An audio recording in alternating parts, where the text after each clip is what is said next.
February 17, 2023, I got a partial hysterectomy surgery, and I'm gonna tell you all about it.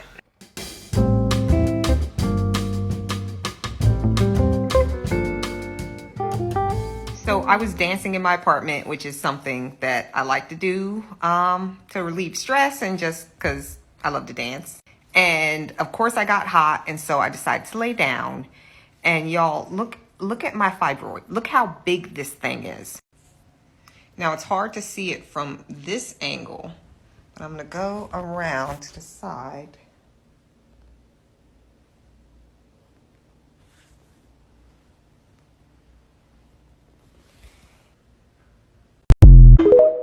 On the day of my surgery, I woke up and extra early, and I started to make my bed and kind of running through my mind all of the things that the doctors were telling me would happen. And I had a really great doctor who just broke every single thing down for me. One thing that I immediately did wrong was I didn't take enough laxatives. She wrote down what laxative for me to buy, and I forgot where I put what she wrote down. So I tried to take something else, which was the wrong thing, and it did not do the job that I'm supposed to do. So I'm not gonna say that I woke up on the day of extra full, but I will say that I should have been a little less full. I'll put it like that. I had a movement, but it wasn't a big movement. I know I'm going into this just telling you all my business, but that's one of the things that happened. That was one of the first things that happened. So that morning I was really nervous, and just decided that I would prep for the week that I would probably not be able to cook. And so I started making a bunch of smoothies. I started blending smoothies up, trying to be in a very peaceful mode while I was in my place.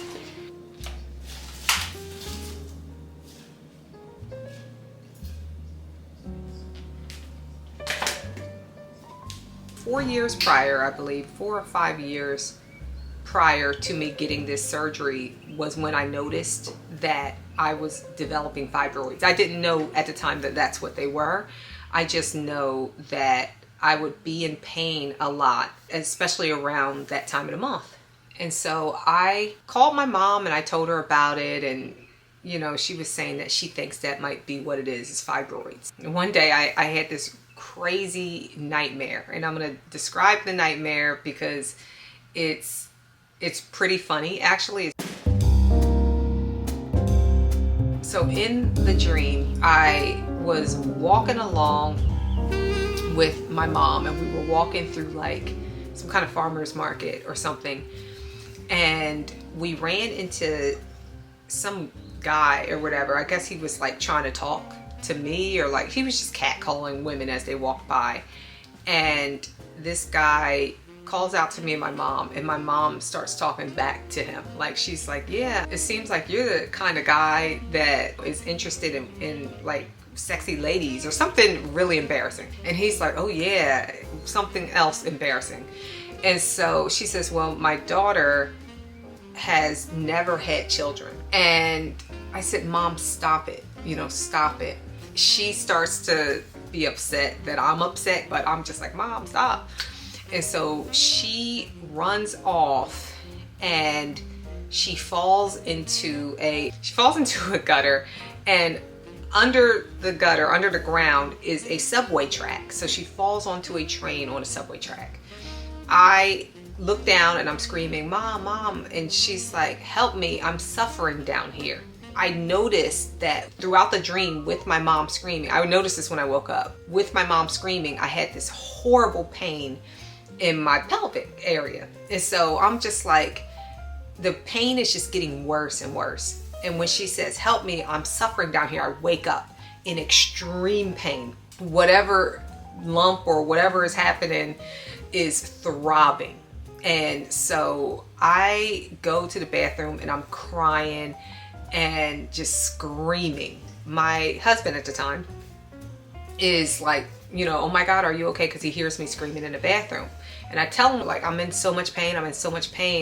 Like I could barely walk, I could barely stand up. He gives me some kind of painkiller or whatever, and then I go to sleep.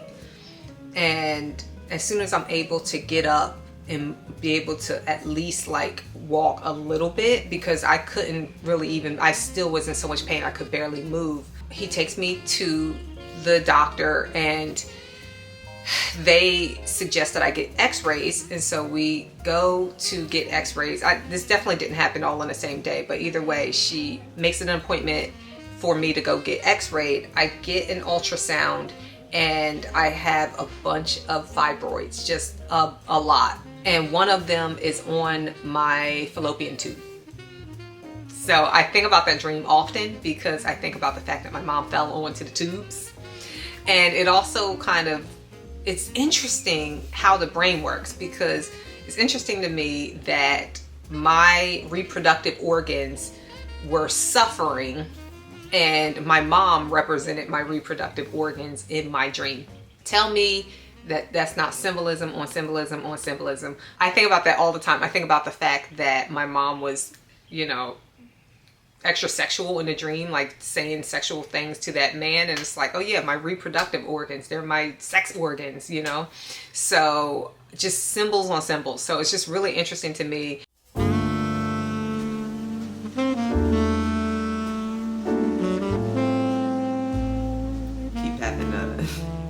Keep having to remind myself I'm not supposed to eat,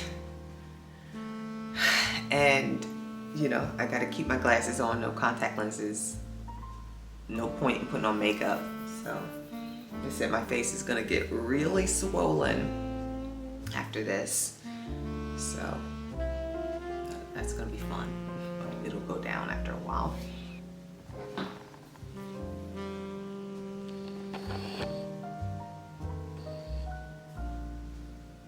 She's always staring at me.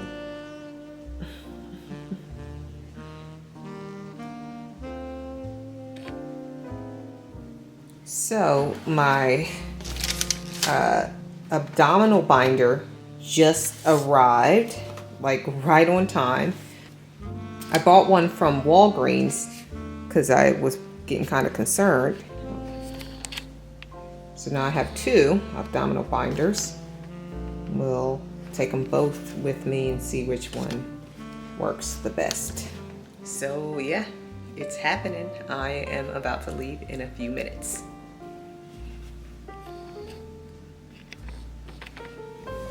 Okay, some stuff is set out for her. Everything's prepped.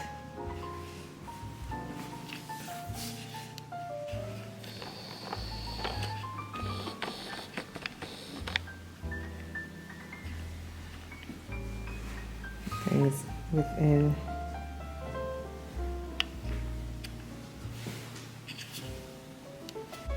plants have been watered.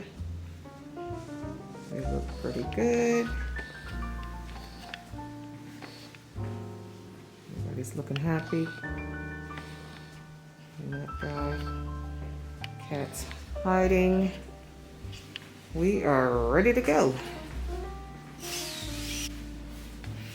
Oh, foods and prepped. So I am walking to the hospital to have my surgery, walking there because it's 10 minutes away. So not a far walk, especially when you are pre-surgery and not having had your body open up yet. I will be getting a ride back after the surgery, of course. But yeah, really convenient that this place is so close. I know I will make my appointment on time. No traffic jams here. So, yeah, here we are. Walking. And so now I gotta go to the surgery floor. And go in line to the elevator.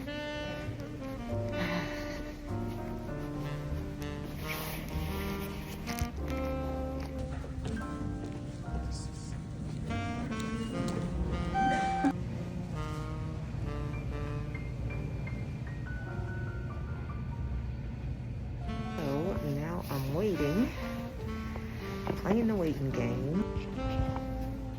So now I'm waiting, and yeah, that's pretty much it.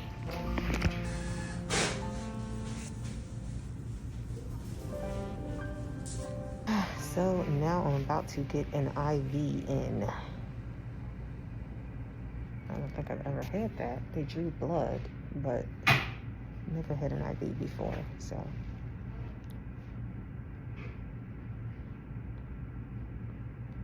On the day that I got there, I walk up to the hospital and it's a lot of waiting, lots of waiting.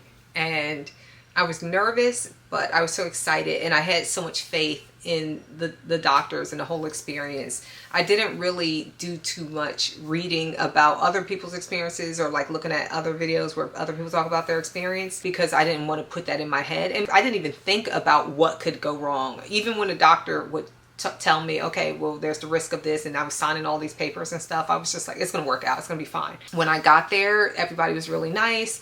The anesthesiologist, I'm gonna tell this story because it cracks me up, but the anesthesiologist came over and he's like, hi, nice to meet you, in a very soft-spoken, calming voice. He sounded like somebody that could do a meditation.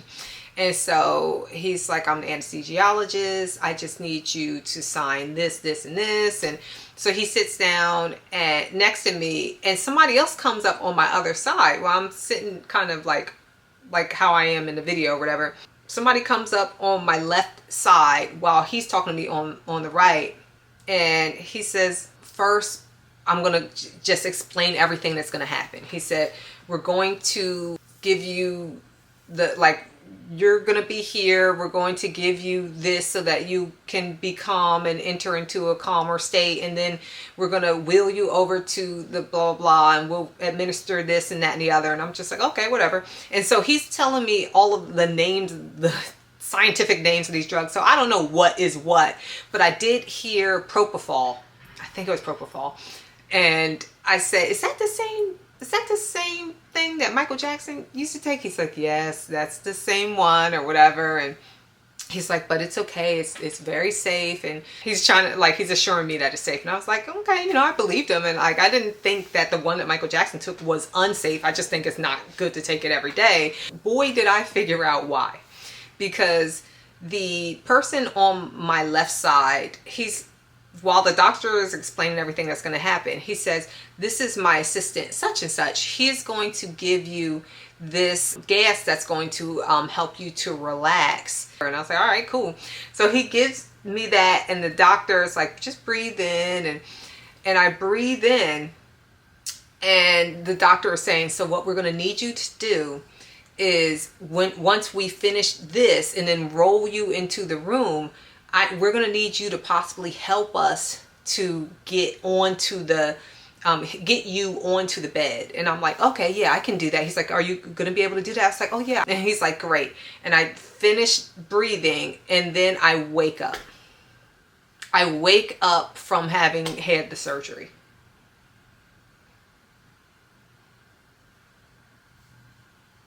I thought I was going to help myself get onto the surgery bed. That's what me and the anesthesiologist talked about, what we was doing. And no, I woke up. What they were administering to me was the anesthesia. I had no idea. I didn't know they could do that. I think about Michael Jackson every time I think about that surgery, because how in the world do you take anesthesia? That anesthesia, I was dead for the most part. For all I knew, I was dead. To know that somebody did that every night is monstrous. That is some demonic stuff right there.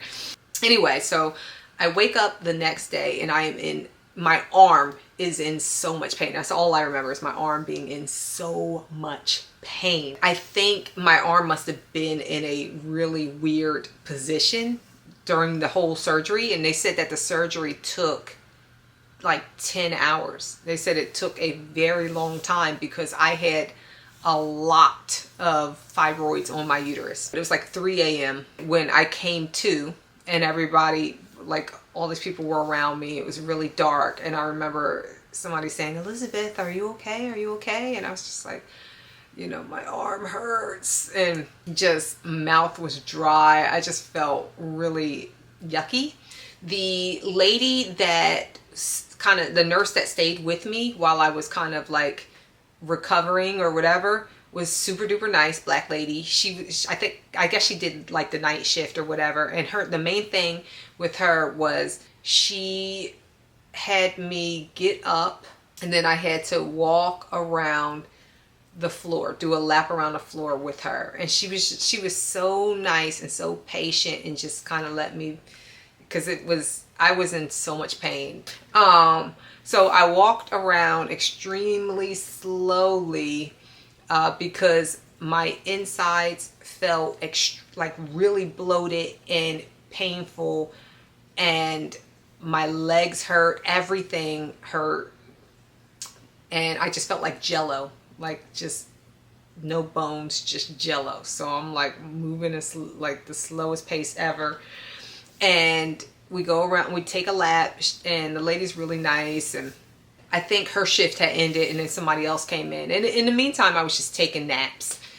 And they kept giving me fluids, and they were giving me drugs to make me feel better. Because occasionally I would just, like my heart rate would go up or something because of my pain.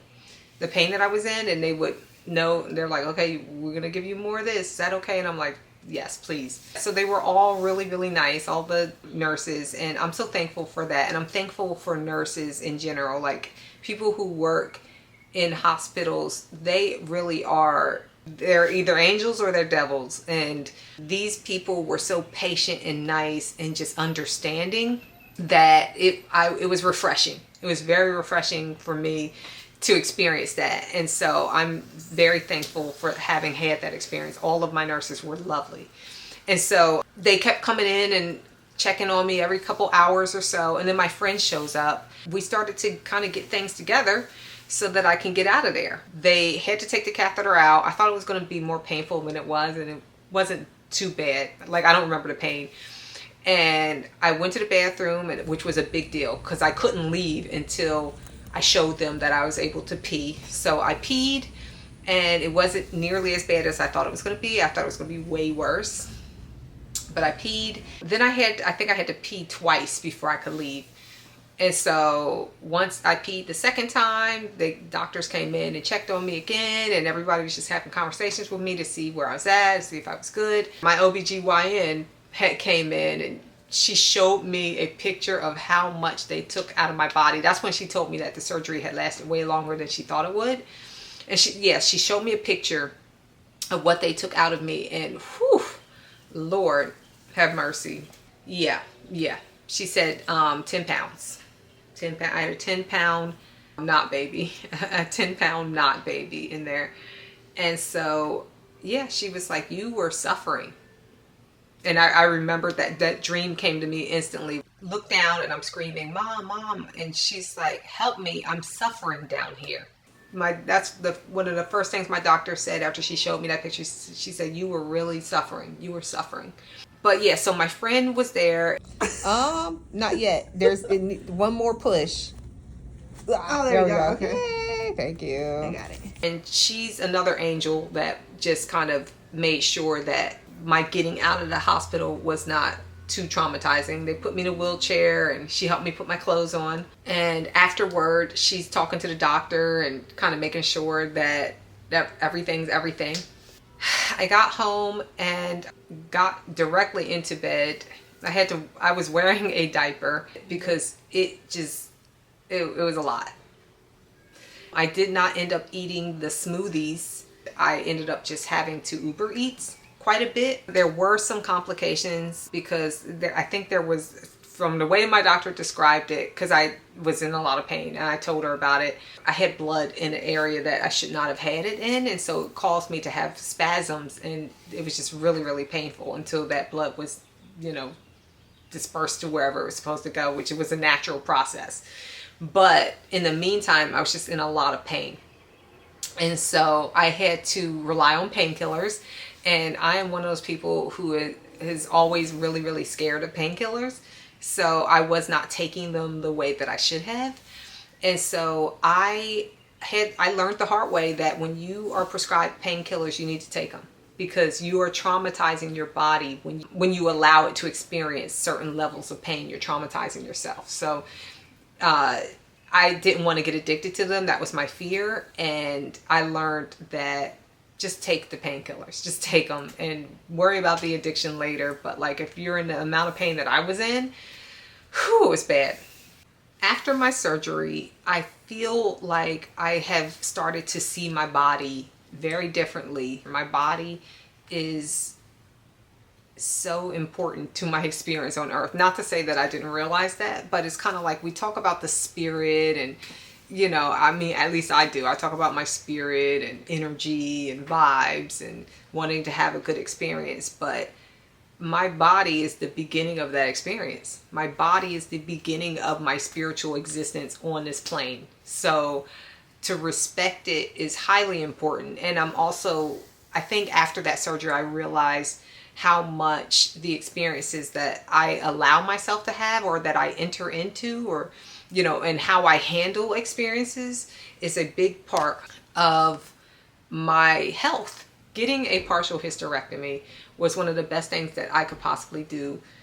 Yeeting my uterus, getting it out of here, made life so much easier for me. Not having to deal with periods and not having to deal with fibroids has been a game changer. So if you're considering doing it, look into it definitely and do what works best for you. But I can say for myself that even though I had little complications at the end or whatever, and even though I was walking around with my stomach feeling like jello and, you know, for a while, for about a week, I would do it all over again to feel like how I feel now, because I feel great and it was worth it to me. So, all right, that's it. That's all I got. Thank you for watching. Have a wonderful day, and bye. I guess. I don't know. Subscribe.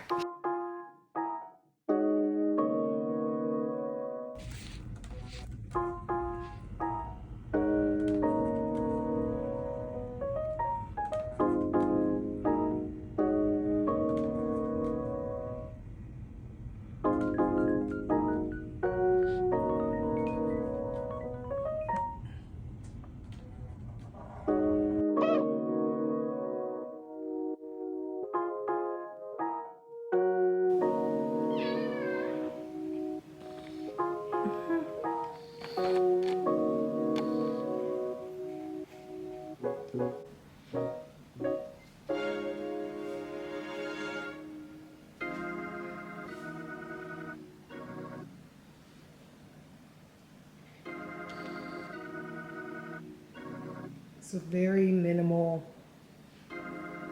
incisions. There's a little swelling, but that'll go down after a while and after a few sit-ups. But yeah.